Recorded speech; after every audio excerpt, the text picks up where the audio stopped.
So it is now all but official. Bangladesh's fate in the T20 World Cup has officially all but been sealed. Why do we say all but? Because we are getting to hear from sources close to the ICC that yes, the letter, that threaded letter that no one in the Bangladesh cricket board or the Bangladesh cricket team or even Bangladesh fans would have wanted to come has been sent. They are now out. They have, in fact, been replaced by Scotland. So that is the major thing that we are getting to know. And again, Siddharth, it's just, I think, a 3 day later culmination that we were expecting. Remembering that January 21st, which was Wednesday, was supposed to be D Day, but D Day kept getting pushed forward by 1 day, by another day, by yet another day, because the toing and froing continued. But now, no more toing and froing. It's done and dusted. It was very surprising why on earth the ICC would take so long, because it was quite obvious when Bangladesh made the decision that they would be firm that they will not tour India. The matter should have ended right and right there, and ICC just had to draft a statement. Because the problem what we are getting is, see, what does the title suggest? The title suggests that ICC have sent a letter. Now ICC sources have told us that the letter has come, but they will now, I think officially it will take them some time that they will send us. Just check the what do you call? There is a media releases thing. Just check that. I don't think it's out yet. No, So the yeah, media release isn't out yet officially, but then everybody has like said ICC have replaced Bangladesh with Scotland. Now they will take some time to give the official letter, because see, today it was expected to come anywhere between that period which I had mentioned in the morning wrap, 3 to 7 p.m. anywhere you were getting it. Now we will show you the letter once ICC gave the official statement. We will be back yet again. But the letter has already been sent to the Bangladesh Cricket Board that yes, this has happened. Bangladesh Cricket Board now, we have gotten the letter, so it's official. Scotland have replaced Bangladesh, and continues the saga. I mean, look, why has it taken so long for the ICC to give that letter, considering it was so straightforward? But apparently, I think the letter, we know that they have been replaced, but are the contents of the letter now going to be like a deterrent that yes, a strong message has been sent to Bangladesh or any other team that wants to repeat this in the coming future? That we have to wait for the letter to come in full. So yes, we are also waiting eagerly for the letter to come. yeah, and I'm waiting to see what it is that the ICC themselves have to say in their official release. Because again, by and large, they've struck a fairly conciliatory tone. But I remember the last release that had come about from them, or the statement where they had said that the Bangladesh are wrongly linking their security, and they were a little harshly worded. Not harsh, but they were at least firmer than what we had been seeing previously. And obviously, even I am in agreement with Siddhartha when he says that this saga has dragged on for too long. But it really comes down to also the political to and froing that is taking place in the country of Bangladesh. We know at this point in time that this decision is by and large driven by their current interim government, who are, of course, trying to do what they can to get some political brownie points so that they get re-elected on a permanent basis when the elections are taking place. What, next month is it? Next month? February 12th. So February, so not very far then. So this is them trying to do some posturing. The fact that this has stretched on for so long is because the Bangladesh Cricket Board, lest we forget, asked for permission from the ICC and said, no, we'll go and talk to our government one more time. So the BCB were not at all keen to pull out of the tournament. They didn't want to expose themselves to this. This is very much a politically driven decision that has now actually resulted in them being ousted. It's an unprecedented first, because whilst previously, and I've done a video on this, you can check it out on the channel, you have had partial or full withdrawals taking place from ICC tournaments. It's never really happened that the ICC have had to step in and kick out a full member nation. It's never happened. Yeah. Teams have withdrawn. Zimbabwe withdrew from the 2009 T20 World Cup in its entirety. In 2016, the Australian under-19 team chose not to travel to Bangladesh in its entirety. They pulled out. India chose not to travel to Pakistan 2025. See, there you got a new this thing, which of course, in my opinion, did muddy the waters a little bit. But and that precedent is what made Bangladesh so confident. But Bangladesh have set a new kind of precedent where now they've been told, sorry boss, out you go, Scotland, in you come. I mean, see, this is the thing that is there. So, what began with tensions in January 4th after Mustafizur was let out, this has now culminated. Say, how many days it's taken now? It's taken them Taken 20 ages. days. It's taken longer because again, yeah, he was first. Remember, the thing started not when he was released, but when he was bought.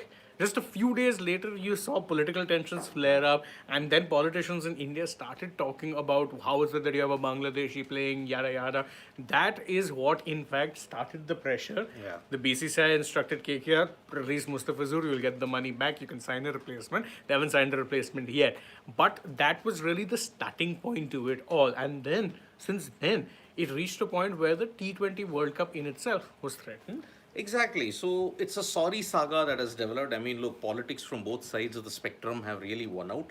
Because remember, in 2026, March, April, elections have been held in two states which are close to Bangladesh, West Bengal and Assam. So that is where this kind of sentiment really was at fever pitch at this rate. So, yes, it was only a matter of time that. But why did it take so much time?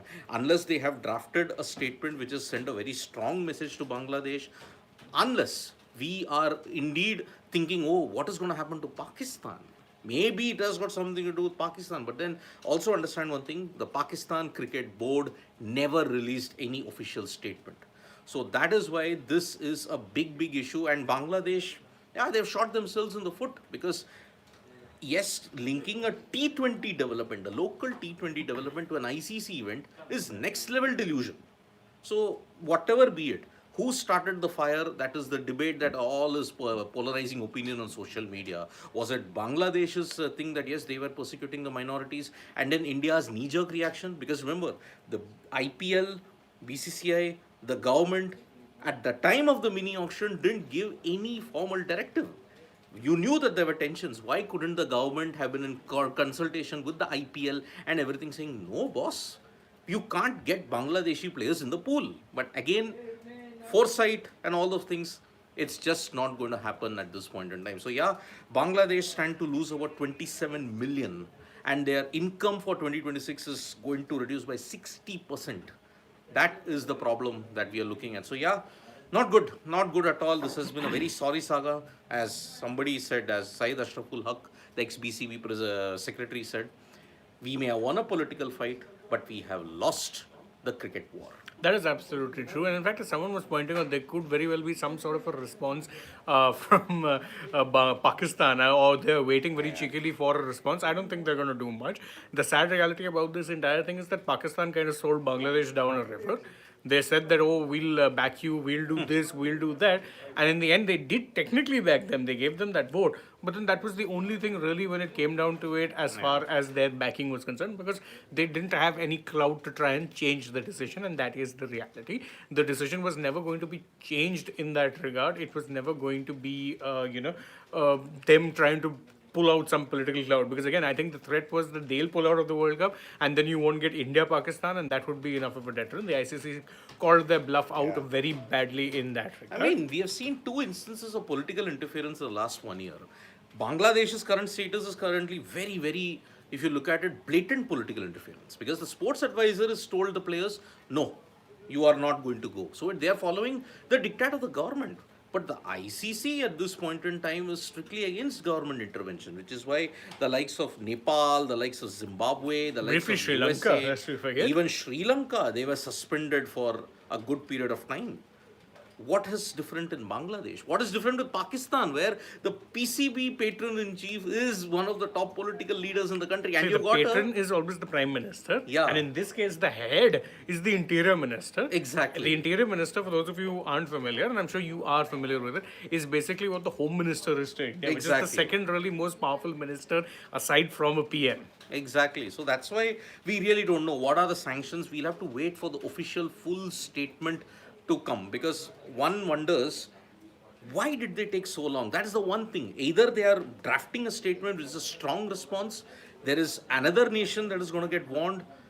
I can't believe that for 2-3 days the delay that has happened is just to say, oh, Scotland have replaced Bangladesh in the ICC T20 World Cup. If that happens, either it's peak ICC laziness, peak ICC apathy, or simply you're making a mountain out of a molehill. Or if I have to say in Hindi, til ka taad karna. That is the way it is. So yeah, it's not going to be simple. So yeah, we are waiting for the official letter only. Yeah, now. the official that is the thing last and hasn't final come step. yet. That'll Yeah. be the last step. So obviously there is, this story is just dragged on, as we constantly said, because the day of making a call was meant to be Wednesday. toing and froing and toing and froing. It's dragged it on to Saturday. But of course, I think once today's statement is done and dusted, you'll still see reactions come out from Bangladesh, because it's expected their politicians, their even for that matter, the sports advisors, former cricketers are going to have a lot to say on this topic. Yep.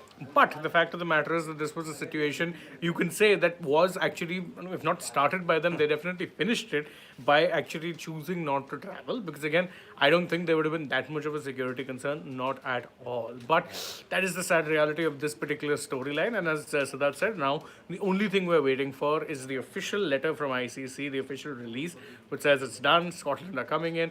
Very interesting to see how it is that that particular thing goes about. Yeah, we are only waiting for the contents of that letter. So that's about it, folks. Sorry, we can't take all your comments. We will take your comments once we get the official letter first. So bye bye, folks, from me and Shane. We'll be back with more updates from Sports Today. Bye bye.